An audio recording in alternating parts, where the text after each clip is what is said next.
সামনেই বাংলাদেশ দলের জন্য অপেক্ষা করছে টি-20 এশিয়া কাপ। ঠিক তার আগ মুহূর্তে সাব্বির রহমানের ভক্তরা সরব হয়েছিলেন তাদের প্রিয় তারকাকে দলে ফেরাতে। যদিও গত ডিপিএলে 50 ওভারের ম্যাচগুলোতে আহামরি কিছু করতে পারেননি তিনি, তবে ইংল্যান্ডের স্থানীয় লিগে এবার ব্যাট হাতে ঝড় তুললেন এই পাওয়ার হিটার। প্রতিপক্ষ বোলারদের তুলো ধুনো করে তুলে নিলেন দুর্দান্ত এক শতক, সাথে চোখ ধাঁধানোর সব শট খেলে অবাক করলেন দর্শকদের। এই যাবৎকালে দেশের ইতিহাসে টি-20 ফরম্যাটে অন্যতম বড় প্রতিভা হিসেবে আগমন ঘটেছিল সাব্বিরের। স্বল্প সময়ে ভক্তদের আস্থা অর্জন করে নেন ডানহাতি এই ব্যাটার। তবে অপার সম্ভাবনা এবং সামর্থ্য নিয়ে 22 গজে পদার্পণ করলেও সময়ের সাথে সাথে উন্নতির বদলে নিজের অবনতির দিকেই নজর ছিল তার। 2017 সালে সাব্বিরের খেলা দেখে ওজি কিংবদন্তি স্পিনার নাথান লায়ন তাকে সম্বোধন করেন বাংলার বিরাট কোহলি নামে, কিন্তু অকালে স্বল্প সময়ের ব্যবধানে হারিয়ে যান তিনি।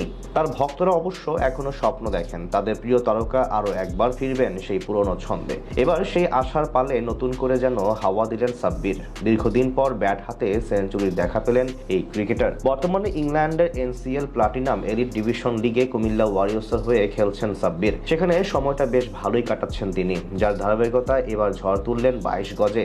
এদিন জিএনজি সানডের বিপক্ষে আগে ব্যাট করতে নামে তার দল। মাত্র 53 রানে 3 উইকেট হারিয়ে বেশ ভালোই বিপদে পড়েছিল কুমিল্লা। সেখান থেকে হাল ধরেন সাব্বির রহমান। শুরুতে কিছুটা ধীরগতির হলেও সময়ের সাথে সাথে পাল্লা দিয়ে আক্রমণাত্মক হতে থাকেন তিনি। পুরো ইনিংসে 12টি চারের সাথে 2টি দৃষ্টিনন্দন ছক্কা আসে তার ব্যাট থেকে। শেষ পর্যন্ত 93 বলে 107 রানের দুর্দান্ত ইনিংস খেলে অপরাজিত থেকে মাঠ ছাড়েন এই পাওয়ার হিটার, যার সুবাদে নির্ধারিত 40 ওভার শেষে তার দল পুঁজি পায় 257 রানের। পুরো ম্যাচে বেশ কয়েকটি নিখুঁত শট খেলেন তিনি, যা দেখে অবাক হন প্রতিপক্ষ বোলাররাও। এর আগে গত বিপিএলে ব্যাট হাতে নিজের সেরাটা দিয়ে দীর্ঘদিন পর আলোচনায় আসেন সাব্বির। শাকিব খানের মালিকানাধীন ঢাকা ক্যাপিটালসের জার্সি গায়ে ব্যাট হাতে প্রায় 160 স্ট্রাইক রেটে মাত্র 9 ইনিংসে 189 রান করেছেন তিনি, যেখানে ব্যাটিং গড় ছিল ইনিংস প্রতি 31.50।